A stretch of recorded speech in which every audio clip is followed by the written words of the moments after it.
Le succès est toujours un enfant de l'audace, donc on a beaucoup travaillé pour réussir. iProspect n'a que 2 ans, donc c'est vrai qu'on a dû construire la réputation très rapidement. Et on l'a misé sur 2 choses. Le premier point, c'est le recrutement, les talents. On a recruté plus de 70 personnes en 2014. Donc je peux vous dire qu'on a été chercher les meilleurs talents de la performance digitale partout sur le marché, auprès des agences concurrentes, auprès de régies, auprès de cabinets de conseil, ce qui fait vraiment une grande spécificité. Et moi je suis très fier d'avoir 90% des gens chez iProspect aujourd'hui qui sont fiers de travailler pour iProspect. Et le deuxième point, le deuxième axe, c'est le succès de nos clients bien sûr. Et nos gains en compétition. On a gagné par exemple tout le digital de la Française des Jeux, on a gagné Disneyland Paris que l'on opère depuis Paris sur une quinzaine de pays. Donc voilà, c'est ce succès qui fait le nôtre. Nous ne sacrifions pas l'expertise sur l'autel de l'intégration. Nous avons les meilleurs experts sur chacun des domaines. Nous sommes numéro 1 très loin du marché en référencement naturel. Nous sommes la première agence au niveau mondial en lien sponsorisé sur Google. Nous sommes l'agence en France qui progresse le plus vite sur Facebook, sur Google. Et nous avons décidé d'avoir des experts dans chacun des métiers, y compris sur la data, qui sont les meilleurs du marché. En revanche, et là ce n'est pas contradictoire, je suis persuadé que l'intégration des différents leviers, la combinaison des différents leviers fera le succès des annonceurs demain et des stratégies de communication digitale.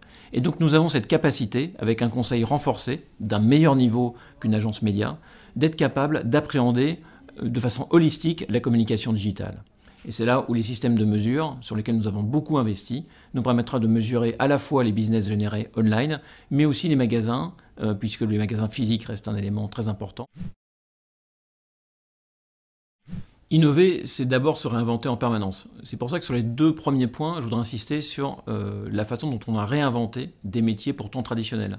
Le référencement naturel, par exemple, nous avons refondu de fond en comble notre approche, beaucoup moins technologique et beaucoup plus portée sur aujourd'hui les contenus, que ce soit des contenus on-site ou des contenus off-site. Et nous avons réellement révolutionné la façon d'appréhender ce média et la façon dont les marques vont rayonner aujourd'hui sur les médias digitaux. Dans le même ordre d'idée, nous avons vraiment réinventé la façon dont on procède sur le conseil. Je suis convaincu que le conseil doit de plus en plus être un conseil global, holistique, qui va parler à la fois d'organisation, de digitalisation des entreprises globalement, et pas uniquement de stratégie média et de son appendice sur le digital.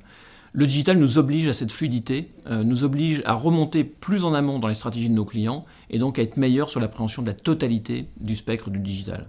En ce qui concerne le programmatique, là aussi on a une approche duale. D'abord on a créé un trading desk spécifique sur le social, parce que je crois et je suis convaincu qu'en mettant les mains dans le cambouis pour appréhender réellement la façon dont fonctionnent les plateformes digitales, c'est la seule manière finalement d'être très bon sur le conseil que l'on donne à nos clients. Et le deuxième point, c'est qu'on a créé donc à l'intérieur d'iProspect une entité, une petite entité spécifique, où on va scorer l'ensemble des solutions trading desk du marché et être capable de proposer à nos clients les meilleures solutions, les meilleurs algorithmes, les meilleures techniques pour augmenter leurs résultats. Alors le premier cas qui tue pour moi, c'est la Française des Jeux. On a récupéré ce client à la fin de l'année dernière. On a révolutionné la façon dont ils appréhendent le digital, qui fait partie justement de la digitalisation globale de l'entreprise. Et on a vraiment changé la façon dont on opère la stratégie digitale avec eux, avec des résultats business qui ont été largement supérieurs à tout ce qu'ils avaient connu jusque-là, avec une utilisation massive du programmatique, et en les accompagnant, y compris dans la logique de développement de DMP et de data qu'auparavant ils n'utilisaient pas. Donc ça, c'est un cas assez spectaculaire sur lequel on était très attendu. Et j'ai un deuxième cas, qui est un client qu'on avait depuis longtemps, mais qu'on accompagne quand même depuis plus de 20 ans, qui est Cofidis, qui est sur un marché extrêmement difficile, où on a là aussi réinventé la façon d'appréhender le digital, on les accompagne sur le développement de la DMP, sur le scoring, et on a réussi une très belle année 2014 dans un environnement concurrentiel très difficile. Et ça, c'est une vraie fierté.